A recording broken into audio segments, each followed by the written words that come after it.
মৌসুমের শুরুতেই ভয়াবহ দাবানলে পুড়ছে কানাডার পশ্চিমাঞ্চলীয় ব্রিটিশ কলাম্বিয়া প্রদেশ। দাবানলের আগুন ৮,০০০ হেক্টর এলাকায় ছড়িয়ে পড়ায় দূষিত হয়ে পড়েছে সেখানকার বাতাস। উত্তরের রকিস শহরের মেয়র জানান, ফোর্ট নেলসনের পাশে থেকে প্রায় ৪,০০০ বাসিন্দাকে নিরাপদ আশ্রয় সরিয়ে নেওয়া হয়েছে।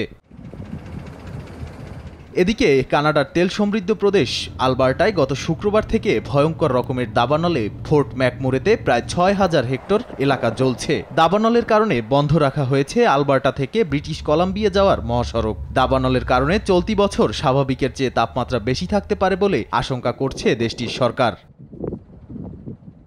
এদিকে গত বছর প্রায় ৭,০০০ দাবানলে পুড়ে যায় ১৫ মিলিয়ন হেক্টর এলাকা। প্রাণ হারান অন্তত ৮ জন দমকল কর্মী। নিরাপদ আশ্রয়ে সরিয়ে নেওয়া হয় প্রায় ২.৫ লাখ বাসিন্দাকে।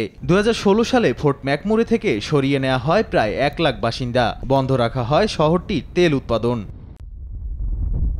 নাদিম মারজান, সময় সংবাদ।